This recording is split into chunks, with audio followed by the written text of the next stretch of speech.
Haleluya, jumpa lagi dengan saya, Pendeta Rio Panggabean, Oikumene Ministry Jakarta. Apa kabar saudara?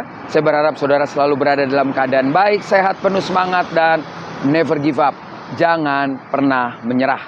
Kebenaran firman Tuhan hari ini terambil dari kitab 1 Korintus pasal yang ke-10 ayat 31. Di situ dikatakan demikian. Aku menjawab, jika engkau makan, atau jika engkau minum, atau jika engkau melakukan sesuatu yang lain, lakukanlah semuanya itu untuk kemuliaan Tuhan, kemuliaan Bapa di surga.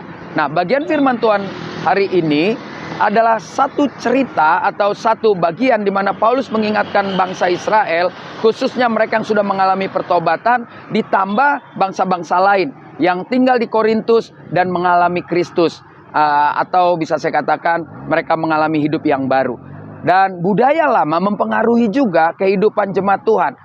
Bagian ini Paulus ingin mengatakan kadang orang ribut, orang berdebat soal makan dan minum. Nah, Paulus bilang begini, ya kalau kamu mau makan, ya makan aja, itu nggak ada persoalan. Karena saya pun memakannya dengan penuh ucapan syukur. Tetapi juga ada bagian bukan hanya memuaskan diri kita, tapi juga jangan sampai ketika kita memuaskan diri kita menjadi sandungan bagi orang lain. Apalagi orang-orang Kristen yang belum kuat, belum tangguh, tidak tough, masih dipengaruhi oleh pengajaran-pengajaran lama.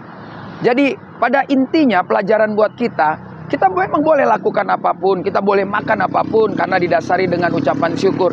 Tetapi janganlah yang kita lakukan itu juga menjadi batu sandungan buat orang-orang yang baru mengalami Kristus. Itu kan sama seperti Paulus bilang, ya kalau kau beribadah, kau punya banyak karunia, jangan sampai orang bilang, ini kumpulan orang-orang sakit jiwa apa? Orang-orang yang gila, yang saya tidak ngerti apa yang sedang dilakukan. Marilah kita mulai membawa diri kita. Marilah kita mulai bersikap dengan penuh kebijaksanaan, penuh dengan hikmat. Dan itu hanya bisa didapat ketika kita terus membangun relasi kita dengan Tuhan, membangun diri kita sendiri dengan kebenaran-kebenaran firman Tuhan, dan mulai melakukannya.